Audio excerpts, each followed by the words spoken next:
Hello students, welcome back to the OSN Academy. As I have promised you that we will be discussing some questions regarding previous year question papers, here is the day. Today I have accumulated some questions from the previous years and let's start without wasting any time. So here's the first question, that is black sheep. It's an idiom. ये एक idiom है, जैसे हमने अपने previous lectures में कुछ idioms को discuss किया था, वैसे ही ये एक idiom दिया गया है black sheep and आपके पास में 4 options दिए गए हैं, that is a bad character, sheep of black color, a humble person and a natural creature. जैसे हम बात करते हैं मुहावरों की, वैसे इंग्लिश में भी idioms होते हैं और अगर हम किसी पर्सन को कहते हैं कि he is a black sheep और he is considered as a black sheep in our group, so इसका मतलब है कि he doesn't own the good character, that means a bad character. So answer will be bad character. black sheep का मतलब क्या होता है? bad character. Okay, next question की हम बात करते हैं जो कि आपके एग्जामिनेशन में आया है. Students, I have collected only grammar section questions. ठीक है, जैसे हमने ग्रामर की बात की थी तो इस यहाँ पर हमने केवल वही क्वेश्चंस लिए हैं जो कि ग्रामर से रिगार्डिंग है या फिर लैंग्वेज से पूछे गए हैं. सो लैंग्वेज से आपके इडियम्स एंड फ्रेजेस आते हैं, प्रपोजिशंस आ सकता है, पार्ट्स ऑफ स्पीच है, नरेशन हो सकता है, एक्टिव पैसिव हो सकता है. सो उसके रिगार्डिंग ही हमने क्वेश्चंस को कलेक्ट किए एंड उन्हीं की सीरीज को हम कवर कर रहे हैं कि कैसे क्वेश्चंस आपके एग्जामिनेशन में पूछे जाते हैं. So here is the second question, that is asking fill in the blank with a suitable alternative and the question is the dinner smells. Okay, so पहले स्मेल को या फिर इस आंसर को बताने से पहले I would like to confirm one thing, that is कि स्मेल एक ऐसी वर्ब है जो कि सेंसेशनल वर्ब में काउंट होती है, यानी कि सेंसेस में काउंट होती है. एंड जितनी भी आपकी सेंसेस होती है ना, लाइक हेयर, टेस्ट, स्मेल, सी, इन सभी के बाद में हम केवल और केवल एडजेक्टिव्स लगाते हैं, एडवर्ब्स नहीं लगाते हैं. इस चीज का ध्यान रखिएगा, फर्स्ट थिंग. सेकेंड, जब भी हम किसी एडजेक्टिव को प्लेस करते हैं, अगर कोई कंपैरिजन नहीं किया गया है तो एडजेक्टिव की पॉजिटिव डिग्री ही यूज की जाती है. पॉजिटिव डिग्री का मतलब है जैसा कि एडजेक्टिव आपके इंग्लिश की बोलचाल की भाषा में यूज होता है, लाइक गुड एक कॉमन सा एडजेक्टिव है. अगर हम इसकी डिग्री की बात करें तो ये गुड पॉजिटिव डिग्री है, कंपैरेटिव डिग्री क्या होगी? बेटर, एंड सुपरलेटिव डिग्री क्या होगी? Best. So smell, because it is a sensation or it is a verb which describes about your senses. So इसके बाद में हम केवल और केवल adjectives को लेते हैं एंड अगर कोई कंपैरिजन नहीं किया गया है तो वो एडजेक्टिव कौन सी डिग्री में होगा? पॉजिटिव डिग्री में. सो वेल क्या है आपकी इंग्लिश में? एक एडवर्ब है, सो ऑप्शन एलिमिनेट हो जाता है. बेटर एक कंपैरेटिव डिग्री है, सो ये भी आंसर आपका रॉन्ग होगा. एंड बेस्ट एक सुपरलेटिव डिग्री है, ये भी आंसर आपका रॉन्ग होगा. एक चीज और ध्यान रखिएगा, व्हाइल अटेम्प्टिंग एनी क्वेश्चन, जब भी आप किसी क्वेश्चन को अटेम्प्ट कर रहे हैं, सो एक एलिमिनेशन थ्योरी होती है. आप किसी भी एग्जामिनेशन में अपेयर हो रहे हैं, अगर आप ऑप्शंस को एलिमिनेट करना जानते हैं तो ये आपके आंसर्स को एक वाइज गेस होता है, आंसर्स को सही टिक करने में हेल्प करता है. So well, because it's an adverb so it can not be an answer. Better क्योंकि ये कंपैरेटिव डिग्री है. And yes, all the superlative degrees take the before them. जितनी भी आपकी सुपरलेटिव डिग्रीज होती है उनसे पहले हम क्या लगाते हैं? द लगाते हैं, like the highest, the coolest, the best. So ये भी आपका आंसर जो है वो रॉन्ग हो जाएगा. सो आंसर अगर A and C and D नहीं है with the logical reasons, so answer आपका क्या हो जाएगा? गुड. सो ध्यान रखिएगा, the dinner smells good. Next question, red letter day means, again it's an idiom. So idiom आप याद करते रहिए, आपको कहीं से भी इडियम्स मिल रहे हैं उनको पढ़ते रहिए, वो बहुत जरूरी है. रेड लेटर डे को मैंने अपने लेक्चर्स में भी कवर किया है, शायद आपको याद होगा कि रेड लेटर डे को मैंने बताया था कि 15th August is considered as red letter day in India.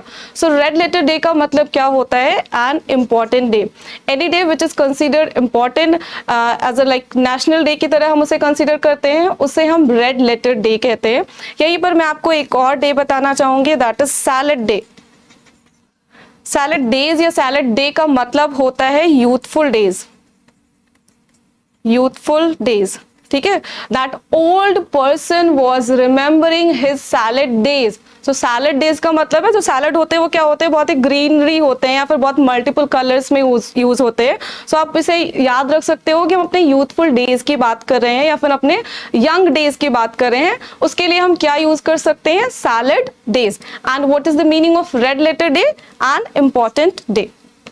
Next question is the specific word for the loud noise made by an elephant. यानी कि हम अगर बात करें तो आपके इंग्लिश में साउंड होते हैं एंड जो भी साउंड किसी एनिमल के द्वारा क्रिएट किए जाते हैं उनके लिए एक पर्टिकुलर वर्ड यूज होता है, जैसे कि बार्क वर्ड का यूज हम बार्क साउंड को हम किसके लिए यूज करते हैं, डॉग के लिए, या फिर म्याऊ वर्ड का यूज हम यूज करते हैं कैट के लिए. These are the very common words. पर यहाँ जो पूछे गए हैं वो आपके लिए थोड़े से डिफिकल्ट वर्ड हैं. सो हम देख लेते हैं. Roar is a word sound which is used for lion and ब्रे की हम बात करें which is used for donkey and ने का यूज हम करते हैं हॉर्स के लिए.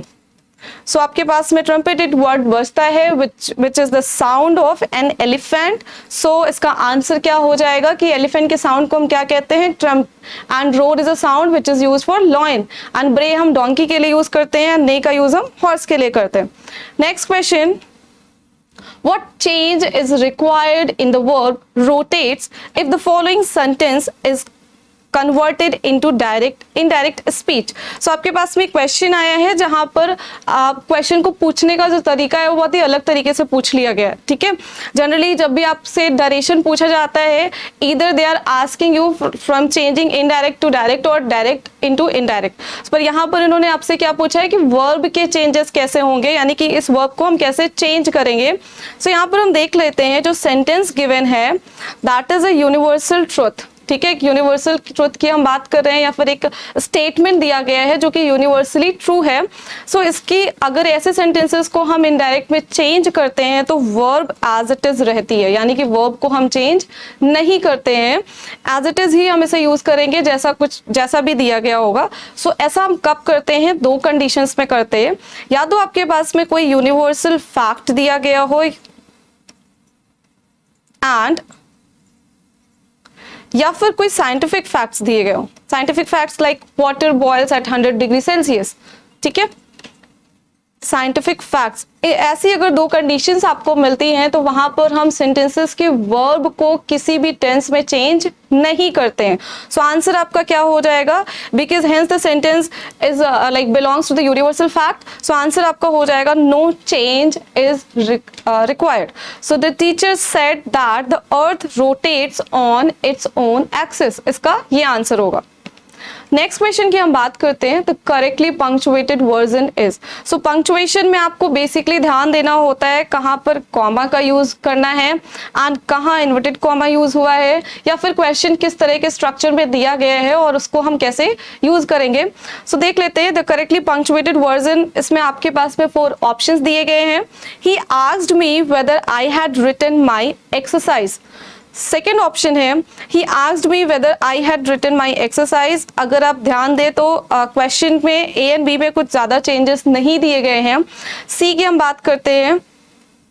ही आस्क्ड मी, ये आपको चेंज मिलेगा. सो ए बी सी में अगर जो वेरिएशंस दिए गए हैं वो ये है कि यहाँ से इन्वर्टेड कॉमा हटा दिया गया है. क्वेश्चन का जो स्टैंडर्ड है, जो लिखने का स्टैंडर्ड दिया गया है, that is an indirect speech. That is an indirect speech. So indirect अगर हम स्पीच की बात करें तो क्वेश्चन में जब भी कभी आस्क्ड पूछा जाता है, ठीक है, अगर आस्क्ड लिखा गया है एंड उसके बाद में वेदर या इफ लिखा गया है तो ये कैसे यूज होता है, एक कंजंक्शन की तरह यूज होता है. सो आपको याद होगा अगर हम इस क्वेश्चन को प्रीवियसली चेंज कर ले तो कुछ ऐसे क्वेश्चन आएगा कि have I written my exercise. Have I written my exercise? He said to me, have I written my exercise? So अगर उसको चेंज करना है आपको तो इसका आंसर जो कन्वर्ट होगा he asked me whether I had written my exercise. So answer आपका क्या हो जाएगा, D. Next question, which of the following sentences is correct? इनमें से आपको 4 ऑप्शंस दिए गए हैं और आपसे पूछा गया है कि कौन सा सेंटेंस सही तरीके से लिखा गया है. सो इसका जो आंसर होगा, बिफोर टेलिंग द आंसर मैं आपको एक चीज बताना चाहूंगी. अगर कभी भी कोई WH वर्ड किसी सेंटेंस के बीच में ज्वाइन किए जाते हैं, देखिए पूछा जा रहा है कि टेल मी, मुझे बताओ कि तुम कहाँ रहते हो. एक्चुअल में पूछा तो जा रहा है पर क्वेश्चन का जो स्टैंडर्ड है वो वेयर स्टार्टिंग में नहीं आया है. एक्चुअल में वेयर कहाँ आया है, सेंटेंस के मिड में आया है.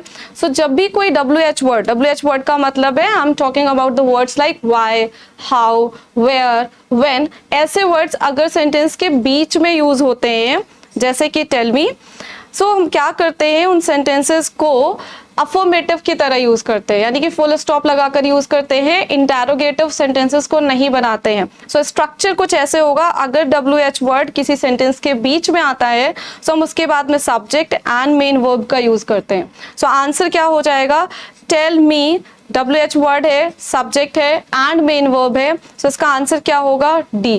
ध्यान रखिएगा, कभी भी अगर किसी तरह से आप क्वेश्चन किसी से पूछ रहे हैं, like tell me your name, so अगर आपको ऐसे भी पूछना है कि tell me what your name is, ये क्वेश्चन ऐसे होगा, दो तरह से क्वेश्चन आप किसी से पूछ सकते हैं। What is your name is a sentence, और किस तरह का सेंटेंस है ये, इंटेरोगेटिव है। हम क्या कर रहे हैं, किसी से इंटेरोगेट कर रहे हैं, क्वेश्चन पूछ रहे हैं। सो व्हाट क्या आया है, सेंटेंस के स्टार्टिंग में आया है। सो कैसे लिखेंगे, WH वर्ड होगा, देन आप हेल्पिंग वर्ब यूज करोगे, देन सब्जेक्ट होगा एंड देन आगे का जो भी प्रेडिकेट पार्ट है। लेकिन अगर WH वर्ड किसी सेंटेंस के मिड में आता है, सो इस क्वेश्चन को हम ऐसे भी पूछ सकते हैं, tell me what your name is. यहां देखिए व्हाट कहाँ आया है, सेंटेंस के मिड में आया है। सो जब भी कोई WH वर्ड सेंटेंस के मिड में आता है, हम क्या करते हैं, WH वर्ड को लिखते हैं, इसके बाद में सब्जेक्ट लिखेंगे, देन मेन वर्ब या फिर आगे सेंटेंस का जो भी पार्ट होगा हम उसे यूज करते हैं। उसी रूल के अकॉर्डिंग जो इसका आंसर होगा that will be D. Next question, the noun form of the adjective rare. अब ये इस तरह के क्वेश्चंस आपके पास में बहुत तरीके के आते हैं। यहाँ मैं एक चीज आपको बता दूं कि किसी भी एडजेक्टिव से जब हम नाउन फॉर्म करते हैं तो जनरली 2 या 3 तरीके होते हैं जिससे हम नाउन बनाते हैं। या तो हम NESS ऐड करते हैं, या फिर TION ऐड करते हैं, ठीक है, नेस हो गया, शन हो गया, एंड समटाइम्स हम यूज कर लेते हैं ER, पर ये बहुत कम यूज होता है। जनरली एब्स्ट्रैक्ट नाउन, यानी कि हम ऐसी अगर क्वालिटी की बात करें, अगर हम किसी पर्सन की बात कर रहे हैं तो हम ER यूज करते हैं, ठीक है। जैसे रीड एक वर्ब है, इसका नाउन फॉर्म क्या हो जाएगा, एक अगर हम डूअर की बात करें तो रीडर हो जाएगा, ठीक है, ER हमने ऐड कर लिया, पर्सन की बात हो रही पढ़ने वाला। लेकिन अगर हमारे पास में कोई ऐसी क्वालिटी आती है which is kind of abstract की हम बात करते हैं, रेयरनेस की जैसे हम बात कर रहे हैं। सो अगर आपके पास में एडजेक्टिव ऐसा वर्ड आता है which is a kind of abstract quality को डिफाइन करता है, वहां हम किसी वर्ड में NES लगा देते हैं, ओके। सो इसका आंसर क्या हो जाएगा, रेयरनेस। ऐसे ही वर्ड एडुकेट अगर आपको मिलता है which is also pronounced as educate, अगर इसमें हम बात करें, इसे ये एक वर्ब है, इसका नाउन कैसे बनेगा, इसमें आप क्या लगा दोगे, TION, education, education. Same goes with institution, ठीक है, TI। सो आप आइडेंटिफाई करना भी समझ जाइए, अगर आपके पास में वर्ड्स लाइक NES आता है या फिर TION आता है, these are considered as a noun in your parts of speech. So rare का नाउन फॉर्म क्या हो जाएगा, रेयरनेस, एंड रेयरली क्या है, इट्स एन एडवर्ब। याद रखिएगा, LY से जो वर्ड एंड होते हैं उन्हें हम किस तरह के पार्ट्स ऑफ स्पीच में रखते हैं, एडवर्ब में। Next question, choose the correctly punctuated version. So he will succeed, you, comma, never, he will succeed, you never, इसका आंसर होगा B। सिर्फ मैं यहाँ पर आपको एक चीज एक्सप्लेन करना चाहूंगी कि कभी भी हम पंक्चुएशन मार्क्स में कॉमा का यूज हम तभी करते हैं जब हमें कोई सेपरेशन या फिर डिवीजन दिखाना हो। 2 अलग अलग तरह की क्लॉजेस होती हैं, 2 अलग अलग तरह का स्टेटमेंट होता है जिसे हम कॉमा से सेपरेट कर सकते हैं। सो एक स्टेटमेंट बोला गया है कि वो सक्सीड हो जाएगा पर तुम नहीं होगे। सो 2 अलग तरह के सेंटेंस है, ही एक अलग सब्जेक्ट है, यू एक अलग सब्जेक्ट है। सो इसको जब हम सेग्रीगेट करते हैं या सेपरेट करते हैं तो इसका जो करेक्ट वे है लिखने का, that will B he will succeed, comma, you never।